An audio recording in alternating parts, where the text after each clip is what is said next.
Doctor साहब आज तैयारी पकड़ रहे हैं, लोगों के कमेंट्स बहुत अच्छे नहीं हैं आपके बारे में। भी कहती हैं कि ये डीएचए का कैसा ऑथोराइज डीलर है जो ये कह रहा है कि डीएचए में प्लॉट ना खरीदें। मैंने ये कभी नहीं कहा डीएचए में प्लाट ना खरीदें। डीएचए में ज़रूर प्लाट खरीदें। डीएचए वैली में भी ज़रूर प्लाट खरीदें। डॉक्टर साहब की बहुत सी स्टेटमेंट गलत साबित हुई हैं, जैसा कि उनका कहना था कि जीरो सरचार्ज वाली फाइलें खरीदें। डीएचए की हिस्ट्री उठा लें, मैं आपको एक एक जगह पर अपनी बात को प्रूव करूंगा। डीएचए होम की बैलेटिंग हुई है, उसके अंदर आप देखेंगे उन्होंने टाइमली पेड को लिली ब्लॉक में शिफ्ट किया। डीएचए के इतने ही खिलाफ हैं तो डीएचए में काम क्यों कर रहे हैं? तो भाई डॉक्टर साहब जो हैं वो डीएचए के खिलाफ कहीं भी नहीं है। आप जितनी भी वीडियोस हैं वो निकाल के देखें। ये डॉक्टर साहब के पास एक बहुत ही ज़बरदस्त न्यूज़ है डीएचए वैली में कमर्शियल के हवाले से। बिस्मिल्लाहिर्रहमानिर्रहीम, अस्सलाम वालेकुम। मैं हूं हबीब इलाही और आप देख रहे हैं एडवाइस का यूट्यूब चैनल। थोड़े दिन पहले ही हमने डीएचए वैली के ऊपर एक वीडियो अपलोड की थी, जिसमें हम जो एक्सपर्ट हैं डीएचए वैली के, डॉक्टर परवेज़ खां, उनको बुलाया था और उनका जो ओपिनियन था मार्केट में जो उस वक्त काफ़ी ज़्यादा हाइप क्रिएट हो चुकी थी, उसके ऊपर उन्होंने अपना ओपिनियन दिया कि मार्केट यहाँ पे गिरेगी, प्राइस नीचे जाएगी। तो क्या हुआ, जैसे ही वो वीडियो अपलोड हुई उसके सिर्फ 2 से 3 दिन के अंदर अंदर 5 से 8 लाख तक जो प्राइस थी वो नीचे चली गई। तो इसमें बहुत से शायद जो लोग थे जिन्होंने हाइप क्रिएट की थी उनको इससे बहुत ज़्यादा दुख पहुंचा और उसके बाद जो कमेंट्स बॉक्स था वो भर गया बहुत ज़्यादा, मतलब ऐसे जिसको हम गाली गलौज कहते हैं उस तरह के लफ्ज़ों से। तो उसमें कुछ लोगों के सही कमेंट्स भी थे, बहुत से लोग ऐसे थे जिन्होंने अप्रिशिएट किया कि उनको डॉक्टर साहब ने बिल्कुल सही जो मालूमात हैं वो प्रोवाइड की हैं। लेकिन जो बहुत से कमेंट्स थे वो ऐसे थे कि जिसके ऊपर मैंने समझा कि दोबारा एक दफ़ा डॉक्टर साहब को बुलाया जाए और जो लोग कमेंट्स कर रहे हैं, जो लोग अपनी अपनी राय दे रहे हैं, उनके बारे में दोबारा डॉक्टर साहब से पूछा जाए कि वो क्या कहते हैं इस बारे में। तो आज दोबारा हमने तकलीफ दी है डॉक्टर परवेज़ साहब को। डॉक्टर परवेज़ साहब हमारे साथ मौजूद हैं। अस्सलाम वालेकुम डॉक्टर साहब। वालेकुम अस्सलाम सर। जी डॉक्टर साहब कैसे हैं आप? डॉक्टर साहब आज तैयारी पकड़ रहे हैं, लोगों के कमेंट्स बहुत अच्छे नहीं हैं आपके बारे में। ठीक है सर। तो लोग तो मतलब कह रहे हैं कि जी डॉक्टर साहब जो है इनको आपने कहाँ से मतलब लेके आके इस तरह के कमेंट्स देते हैं।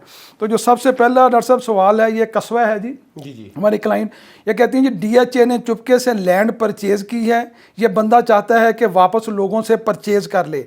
डीलर की पूरी कोशिश है कि प्राइसेस नीचे आ जाएं और ये भी उन्हीं में से एक है। तमाम लोग अपने प्लॉट होल्ड करें, 5 मरला की कीमत बहुत जल्द 60 लाख तक चले जाएगी।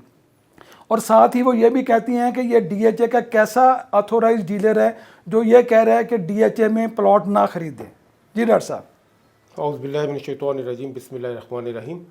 सर सबसे पहले तो ये है कि मैं डीएचए का बिल्कुल अथराइज डीलर भी हूँ और डीएचए वैली डीलर्स एसोसिएशन का चीफ इलेक्शन कमिश्नर भी हूँ मैं।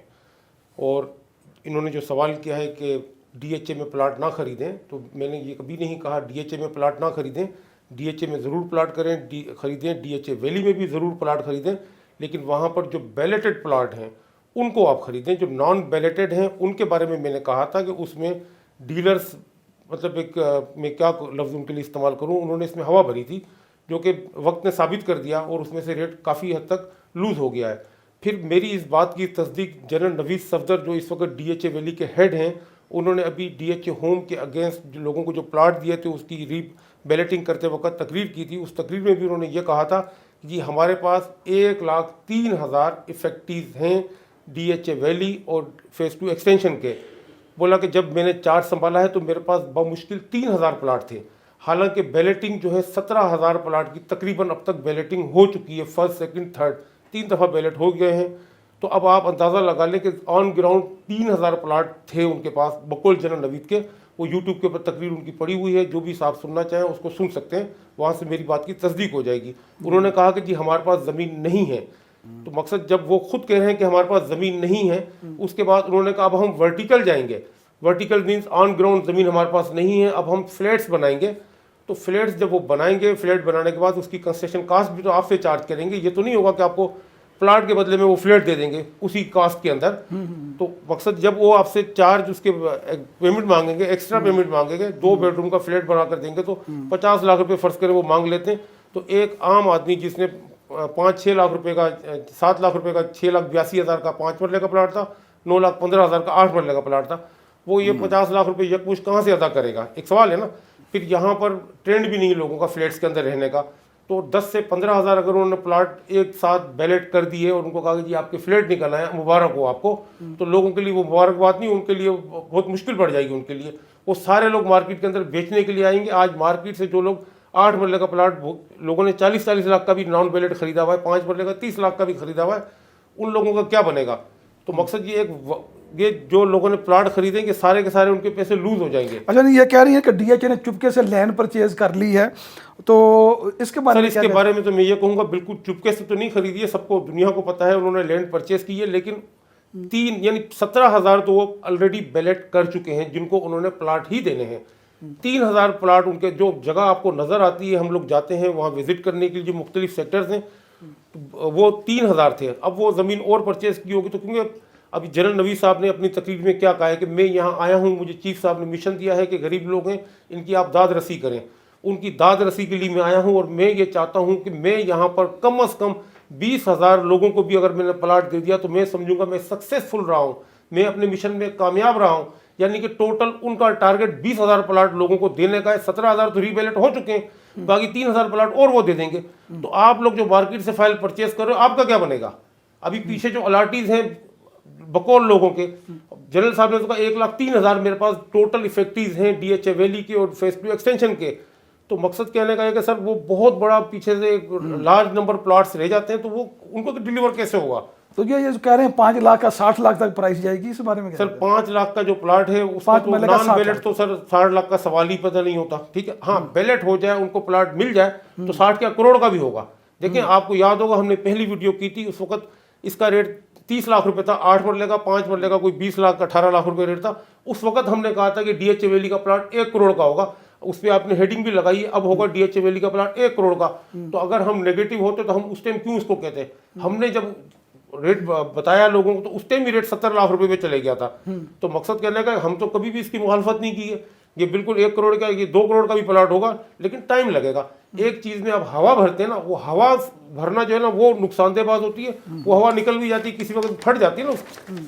तो आप ये कह रहे हैं कि जो नॉन डेवलप प्लॉट है उसके बारे में भी आप बहुत ही आप समझते हैं कि ये इसमें नहीं जाना चाहिए, जैसे पिछली वीडियो में कहा, और बेल्टेड प्लॉट में आप क्या रिकमेंड करते हैं?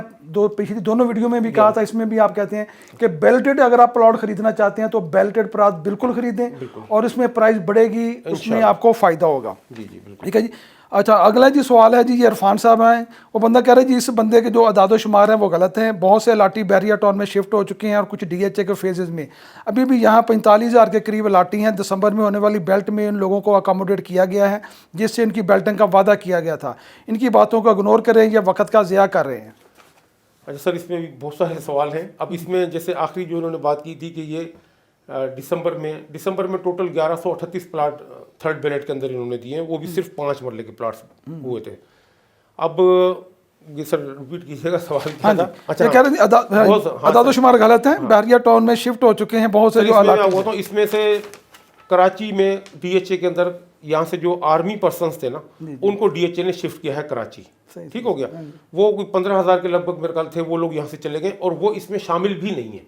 वो डीएचए वैली के ओरिजिनल अलाटीज नहीं है, उनको जीएचक्यू से अलाटमेंट हुई थी, जैसे कि आम लोगों ने मार्केट में एडवर्टाइज हुआ था, वहाँ से लोगों ने परचेज किया था, उसकी इंस्टॉलमेंट दी थी। वो बिल्कुल सेपरेट चैप्टर है। जो कराची शिफ्ट हो गए हैं प्लाट, उनका इन प्लाट्स के साथ कोई ताल्लुक नहीं था। दूसरी बात, कराची बहरिया के अंदर जो मर्ज हुए हैं प्लाट्स मर्ज नहीं हुए हैं, वो एज ए बैलेंस के तौर पर, यानी कि बहरिया टाउन की जो फाइल्स थी जो कैंसिल हो गई थी, बहरिया ने कहा आप अपनी फाइल्स को दोबारा से मतलब इसको बहाल करवाना चाहते हैं, तो डीएचए वैली की फाइल्स की सूरत में उसमें अपनी किस्तें अदा करें ताकि आपकी हम कराची बहरिया की फाइल्स को बहाल कर देंगे। उसमें 8 से 10,000 फाइल्स उसके अंदर भी मर्ज हुई हैं, बिल्कुल हुई हैं, वो आप उसमें से माइनस कर सकते हैं। इसके अलावा तो अलाटीज अपनी जगह स्टैंड करते हैं। जी डॉक्टर साहब, अगले जो हैं हमारे जो जिन्होंने आपके ऊपर काफ़ी एतराज़ किया है वो हैं जी अली है इनका नाम। कहते हैं अगर आप डीएचए के इतने खिलाफ हैं तो इस प्रोजेक्ट में काम क्यों कर रहे हैं? 4 माह पहले उनकी एक वीडियो में ये सबको कह रहे थे कि डीएचए वैली से निकल जाएं, प्लॉट बेच दें। ये एक झूठा है। ये वो एक्सपर्ट है जिसका कहना था कि सरचार्ज फाइल का कोई फ्यूचर नहीं। ये एक लूज़र है और एक रवायती डीलर है जो कि बातों को तरोड़ मरोड़ कर अपने मफाद के लिए पेश करता है। डॉक्टर साहब की बहुत सी स्टेटमेंट गलत साबित हुई हैं, जैसा कि उनका कहना था कि ज़ीरो सरचार्ज वाली फ़ाइलें ख़रीदें। अच्छा सर, बात यह है कि ये प्रॉपर्टी के अंदर हतमी और फाइनल स्टेटमेंट कभी भी कोई नहीं होती है। जैसे आज कहीं पर कोई ज़मीन है, वहाँ पे हो सकता है 10,000 रुपये कनाल आपको जगह वो मिल रही हो, लेकिन लोग कहते हैं कि 10,000 कनाल भी लेकर हम क्या करेंगे। कल उसी ज़मीन पर से गवर्नमेंट मोटरवे अनाउंस कर देती, कोई रिंग रोड अनाउंस हो जाता है, वही ज़मीन आप 10 लाख रुपये कनाल भी खरीदने के लिए तैयार होंगे। बिल्कुल सही, ठीक हो गया सर। सही कह। इसी तरीके से यहाँ पर जो इन्होंने कहा है कि ज़ीरो सरचार्ज, ये मैं जब जनरल नवीद सफदर से पहले डीएचए वैली के जो इंचार्ज थे ब्रिगेडियर केसर शहजाद, उनसे मैं पर्सनल जाकर मिला था। उन्होंने मुझे उस वक्त ये बताया था, पूरी 1.5 घंटा मुझे ब्रीफिंग दी थी। उन्होंने ये बताया था कि हमारी first priority army person, then timely paid, जिसको हम थ्रू आउट ज़ीरो सरचार्ज बोलते हैं, देन उसके बाद जिन फाइल्स के ऊपर थोड़ा बहुत सरचार्ज लगा होगा और वो पे हुआ होगा, और जिन फाइल्स के ऊपर सरचार्ज लगा और माफ़ हुआ है उनके बारे में अभी हमने नहीं सोचा। और उसकी क्वांटिटी उन्होंने उस वक्त मुझे बताई थी 23,000 फाइल्स। ठीक हो गया सर। तो इसमें अब आप देख लें, पूरी डीएचए की हिस्ट्री उठा लें, मैं आपको एक एक जगह पर अपनी बात को प्रूव करूंगा। डीएचए होम की बैलेटिंग हुई है, उसके अंदर आप देखेंगे उन्होंने टाइमली पेड को लिली ब्लॉक में शिफ्ट किया, जो भी थे मतलब उनके पास जो तैयार थे वहाँ पे टाइमली पेड जितने हो गए, फिर मिनिमम सरचार्ज वाले हो गए, उसके बाद वो ओलियंडर ब्लॉक की तरफ आए, यानी कम से कम सरचार्ज से वो चलते गए। जहाँ उनके पास प्लाट खत्म हो गए उन्होंने वहाँ पे स्टॉप कर दिया, बाकी फाइल रह गई जिनका बैलेट होना था। फिर उसके बाद फर्स्ट बैलेट के अंदर इन्होंने 5 ब्लॉक पाकिस्तानी, 2 ब्लॉक ओवरसीज़ के इन्होंने लिए, उसमें थ्रू आउट ज़ीरो, सिर्फ और सिर्फ थ्रू आउट ज़ीरो फाइल्स को उन्होंने कंसीडर किया, जिसमें 50 रुपये भी सरचार्ज था, उस फाइल को भी इन्होंने कंसीडर नहीं किया। उसके बाद आ जाए सेकंड बैलेट। सेकंड बैलेट के अंदर इन्होंने वो फाइल्स उन्हीं 5 ब्लॉक 7 ब्लॉक्स की जिसके अंदर थोड़ा सा सरचार्ज लगा था, 300 रुपये सरचार्ज तक तो फाइल्स मेरी नज़र से भी गुजरी हैं जिन पे लगा था और वो पे हुआ था, उनको इन्होंने अकोमोडेट किया, बैलेट के अंदर डाला। और 33 रुपये जिस फाइल पे सरचार्ज माफ़ हुआ था उसको भी इन्होंने फर्स्ट सेकंड थर्ड किसी बैलेट में भी इंटरटेन नहीं किया। लेकिन अब क्या है कि ये थर्ड बैलेट जो इन्होंने किया, इसमें थोड़ी सी डीएचए की पॉलिसी चेंज हुई है वक्त के साथ, हालात के साथ, मतलब जैसे जैसे तब्दीली होती रहती ना, उस वक्त जो हालात थे हमने कहा। उसके बाद थर्ड बैलेट में मैंने ये कहा कि जो ओरिजिनल अलॉटीज़ हैं उनको फाइल्स नहीं बेचनी चाहिए। ओरिजिनल जिन लोगों ने डीएचए से प्लाट बुक करवाए हैं वो प्लाट अपने ना बेचें। अब डीएचए की पॉलिसी ये, मार्केट से परचेज की हुई फाइल्स को उन्होंने कहा हम इंटरटेन नहीं करेंगे, हम फर्स्ट प्रायोरिटी हमारे जो ओरिजिनल अलॉटीज़ हैं हम उनको देंगे और उनको नेक्स्ट बैलेटिंग में हम शामिल करेंगे। थर्ड बैलेट के अंदर उन्होंने उन्हीं लोगों को, उसमें उन्होंने ये क्राइटेरिया नहीं देखा कि ये ब्लू बेल का है, ये ओलियंडर का, पहले तो 5 मखसूस सेक्टर्स के ही उन्होंने बैलेट किए थे ना। इसके बाद उन्होंने तरतीब वाइज उन्होंने जो जो भी आते गए उसके अंदर सीरियल वाइज उन्होंने तमाम को बैलेटिंग के अंदर शामिल किया। उसमें आयरस वाला भी शामिल हुआ है, उसमें गिलक्सोनिया वाली फाइल भी ब्लू बेल के अंदर गई है। ठीक हो गया सर। उसमें सरचार्ज का भी कोई क्राइटेरिया नहीं था, उसमें सिर्फ और सिर्फ ये था कि आपकी पेमेंट डीएचए को 11 किस्तें कम से कम गई हुई होंगी, उसको उन्होंने बैलेटिंग के अंदर शामिल कर दिया। जितने प्लाट उनके पास अवेलेबल थे उनको उन्होंने निपटा दिया। जी जी। और ये आपका सवाल कि जी अगर आप डीएचए के इतने ही खिलाफ हैं तो डीएचए में काम क्यों कर रहे हैं, तो भाई डॉक्टर साहब जो हैं वो डीएचए के खिलाफ कहीं भी नहीं है। आप जितनी भी वीडियोज़ हैं वो निकाल के देखें, वो डीएचए के खिलाफ नहीं है। असल में जो बात वो कर रहे हैं उससे ये, अगर आप उसका नतीजा ये निकाल लेंगे कि वो डीएचए के खिलाफ है। अब एक बंदा जो है वो अपना एनालिसिस दे रहा है, वो बता रहा है कि इस वक्त सूरत हाल ये है कि जो डेवलप प्लॉट है जो वो आपको लेने चाहिए, जो नॉन बेल्टेड प्लॉट है वो नहीं लेने चाहिए। तो इससे ये कहीं भी नहीं साबित होता कि ये बंदा डीएचए के खिलाफ है। वो तो पहली वीडियो से दूसरी तीसरी जितनी वीडियोज़ हैं सब वीडियो में डॉक्टर साहब ने रिकमेंड किया था कि ये चीज़ ख़रीदें, इससे आपको फ़ायदा होगा, ये चीज़ ना ख़रीदें, इससे आपको नुकसान होगा। तो ये तो बात जो आपकी है ये तो बिल्कुल नहीं बनती कि डॉक्टर साहब जो है वो डीएचए के खिलाफ है। ये फ़िरोज़ साहब हैं जी, ये कहते हैं कि ये चैनल को आप गौर से देखें तो आपको पता चलेगा कि ये बहरिया टाउन से जो है वो मुतल्लक लोगों का चैनल है। और ये जो डॉक्टर साहब जो बोलते हैं ये पेड होता है, कि डॉक्टर साहब को पे किया जाता है कि वो डीएचए वैली के ख़िलाफ़ बोलें। तो सुभान अल्लाह, मतलब कैसा बंदे ने आप फ़िरोज़ साहब आपने एनालिसिस किया है। आप हमारे चैनल को देखें, इसके ऊपर सिर्फ यही नहीं है कि हम बहरिया टाउन है, इसके ऊपर आपको बहुत ज़्यादा वीडियो दीगर ब्लू वर्ल्ड की आपको मिलेंगी, पार्क व्यू की आपको मिलेंगी, फैसलाबाद में एफडीए सिटी है, वापटा सिटी है उसको मिलेंगी, गुलबर्ग की वीडियो आपको मिलेंगी। इसके अलावा कैपिटल स्मार्ट सिटी की वीडियो पड़ी हुई है हमारे चैनल के ऊपर। तो ये तो बिल्कुल आपका कहना नहीं बनता कि ये सिर्फ बहरिया टाउन का चैनल है। और अगर बहरिया टाउन का चैनल होता तो फिर ये DHA वैली को हम ना कर रहे होते और बाकी सोसाइटियों को हम ना कर रहे होते। और आपने अगली बात की है कि ये बात अगर आप डॉक्टर साहब कह रहे हैं कि DHA जो DHA में प्लॉट नहीं लेना चाहिए और उसके बदले में अगर आप फेज़ 8 एक्सटेंशन में 28 लाख का ले लें तो ज़्यादा बेहतर है। तो इसकी एक लॉजिक है कि डॉक्टर साहब ऐसा क्यों कह रहे हैं। वो ये नहीं कह रहे कि DHA वैली में ना ले, वो ये कह रहे हैं कि DHA वैली में अगर आपने नॉन बेल्टेड लेना है 27-28 लाख का तो उससे बेहतर है कि आप बैरियर फेज़ 8 एक्सटेंशन में ले लें 28 लाख का। डॉक्टर साहब इसकी वजह बताएं क्यों कह रहे हैं आप। सर इसकी वजह ये है कि यहाँ पर फेज 8 एक्सटेंशन की कम से कम ज़मीन मौजूद है जी बिल्कुल। और फेज का प्रीसेंट 6 जो है ना वो काफ़ी हद तक डेवलप भी हो गया, उसकी काफ़ी मतलब शुरू की गलियाँ डेवलप भी हो गई हैं और मतलब लैंड मौजूद है।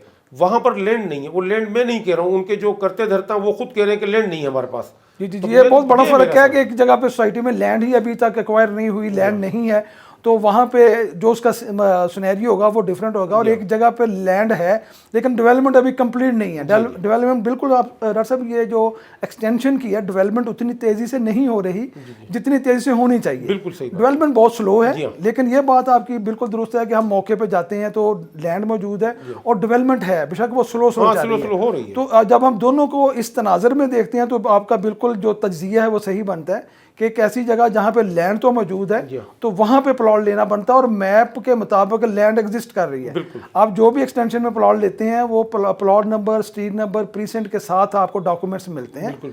तो ये तो जो है यहाँ पे बिल्कुल परचेजिंग उससे बेहतर है।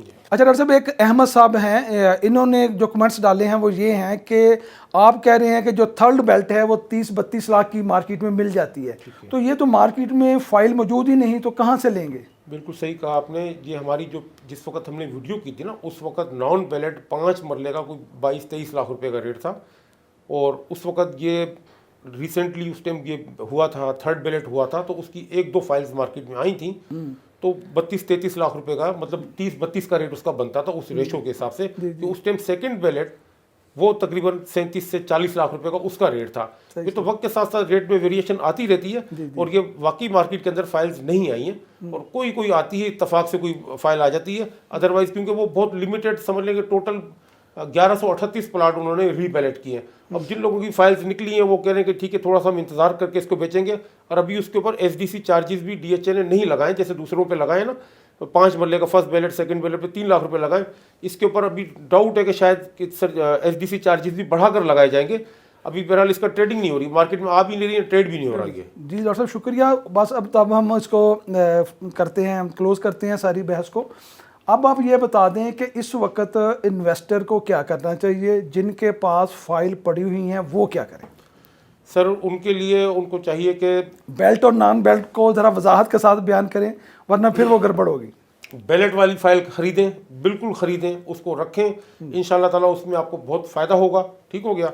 और नॉन बैलेट में सर पहले भी कहा है कि वो ना लें, वो बहरहाल हर आदमी की अपनी अपनी मर्जी है, अपने पैसे हैं, जहाँ दिल चाहे वो उसको लगाए, लेकिन आप रिकमेंड नहीं मैं रिकमेंड नहीं करूँगा। मैं बैलेट की तरफ जाऊँगा क्योंकि वो कंफर्म चीज़ है, वो मिलेगी, आज नहीं मिलेगी 5 साल के बाद मिलेगी, लेकिन मिलेगी सही। इसका सर अभी कुछ पता ही नहीं है। DHA खुद अगर कह देता है ना कि ये हम देंगे प्लाट आपको, लाजमी देंगे, हर सूरत में देंगे, तो ठीक है। बाकी जब एक बंदा खुद आके कह रहा है कि मैं यहाँ से रिटायर होके इसको छोड़कर जाऊँगा तो मैं 20,000 डिलीवर कर दूं, यानी एक उसके जहन में है कि मैंने 20,000 दे दिया तो मैंने बहुत बड़ा मार्का सर कर लिया। 20,000 प्लाट तो ऑलरेडी 17,000 तो आप बैलेट कर चुके हैं, तो बाकी 3,000 प्लाट रह गए। तो इसमें मैप के वाले से डॉक्टर साहब की अपडेट आ रही है कि मैप कब तक आ रहा है, कोई अपडेट है? सर अभी तक मैंने आपको बताया था कि क्योंकि ये 5 ब्लॉक इन्होंने अभी तक बैलेट किए हैं पाकिस्तानी, 2 ओवरसीज के ब्लॉक हैं। अभी ये बैलेटिंग का सिलसिला रुकेगा तो ये फिर मैप की बात आएगी ना। हो सकता है कि ये छठा कोई पाकिस्तानी एक और ब्लॉक लॉन्च कर दें जिसमें कि और 2-3-4 हज़ार प्लाट जो भी इनके पास गुंजाइश होगी उनको अकोमोडेट कर दें। तो अभी बैलेटिंग फाइनलाइज नहीं हुई, मतलब कि अभी तक कितने प्लाट इन्होंने किस सेक्टर के अंदर देने। एक होता है ना कि बाउंड्री लग जाती है कि 5,000 प्लाट ब्लू बेल के हैं, 5,000 ओलियंडर के हैं, ऐसा नहीं है। अभी तो इन्होंने बैलेटिंग का एक सिलसिला चल रहा है ना, और अभी तक कोई फैसला नहीं हुआ कि क्या होना है इसका। जी डॉक्टर साहब बहुत मेहरबानी, आपका शुक्रिया कि आप दोबारा तशरीफ़ लाए और इतने कड़वे जो सवाल था उनका खंदा पेशानी से जवाब दिया, इसके लिए मैं आपका शुक्रगुजार हूँ।